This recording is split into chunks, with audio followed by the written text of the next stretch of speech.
Apricot మంచిగా చార్మినార్ హైదరాబాదులో sweet లాగా ఎమ్మీగా, చాలా ఎమ్మీగా సేమ్ యాస్టీస్ వస్తుంది. మంచిగా 200 గ్రామ్స్ యాప్రికాట్ తీసుకొని మంచిగా ఒక 5-6 గంటలు నానబెట్టుకోండి.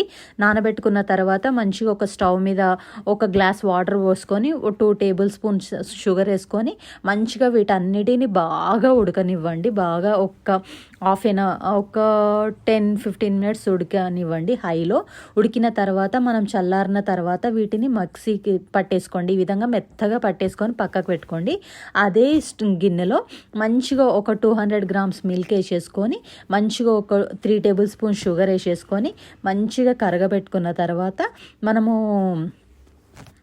మంచిగా కస్టర్డ్ పౌడర్ ఈ విధంగా పాలు మిల్క్ కలిపేసుకొని ఉండలు లేకుండా కలిపేసుకొని మంచిగా కలిపేసుకొని ఈ పాలల్లో వేసేసుకొని మంచిగా వీటన్నిటిని ఒక్క 10-15 నిమిషాలు బాగా 20 మినిట్స్ ఈ పాలను మంచిగా సిమ్లో బాగా కరగబెట్టుకోండి. And fresh cream and condensed milk super మార్కెట్లో దొరుకుతుంది. వీటి రెండింటిని కలిపి ఒక బౌల్లోకి తీసుకొని రెండింటిని కలిపి పక్కకు పెట్టుకోండి. నేను 100 గ్రామ్స్ తీసుకున్నాను. వీటిని కలుపుకొని మంచిగా కలుపుకొని పక్కన పెట్టేసుకోండి. పక్కన పెట్టుకున్న తర్వాత మంచిగా షుగర్ చాలా ఉంటుంది కండెన్స్డ్ మిల్క్లో ఆల్రెడీ. కాబట్టి మనం ఆప్రికాట్ని మిక్సీ పట్టుకున్న ఆప్రికాట్ని ఒక బౌల్ తీసుకొని కింద మంచిగా స్ప్రెడ్ చేసేసుకొని బాగా ఈ విధంగా స్ప్రెడ్ చేసుకున్న తర్వాత లేయర్ లాగా పెట్టుకోవాలి. తోసులని దొరుకుతాయి సూపర్ మార్కెట్లో. ఆ తోసులను ఒక లేయర్ పెట్టుకొని మళ్ళీ ఈ కండెన్స్డ్ మిల్క్ ఫ్రెష్ క్రీమ్ మనం కలిపి పెట్టుకున్న దాన్ని ఒక లేయర్ లాగా వేసేసుకోండి. తర్వాత ఒక లేయర్ వేసేసుకున్న తర్వాత ఇంకొక లేయర్ ఆప్రికాట్ని వేసేసుకోండి. ఇంకొక లేయర్ ఆప్రికాట్ వేసుకున్న తర్వాత ఇంకొక లేయర్ ఇట్లా 3 లేయర్స్ పెట్టుకోండి.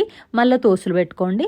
ఈ విధంగా మళ్ళీ కండెన్స్డ్ మిల్క్ వేసేసుకొని ఈ విధంగా మళ్ళీ కండెన్స్డ్ మిల్క్ వేసుకొని మళ్ళీ ఆప్రికాట్ని వేసేసుకొని మంచిగా ఈ విధంగా సెట్ చేసేసుకోండి. మంచిగా ఈ విధంగా మొత్తం పరిచేసుకోండి. మిగతా ఉన్నది మొత్తము పరిచేసుకున్న తర్వాత ఈ కండెన్స్డ్ మిల్క్ మొత్తం ఈ మీద వేసేసుకొని డెకరేట్ చేసుకున్న తర్వాత మనం జీడిపప్పు, బాదం పప్పు, పిస్తా ఈ వీటన్నిటిని చిన్న చిన్న పీసుల్లాగా ఈ విధంగా కట్ చేసుకొని మంచిగా డెకరేట్ చేసేసుకోండి. దీని మీద ఈ విధంగా మంచి ఎమ్మీ స్వీట్ అండి. ఐస్ క్రీమ్ ఫ్లేవర్ తోటి ఒక్క 5-6 అవర్స్ ఫ్రిడ్జ్లో పెట్టేసుకోండి.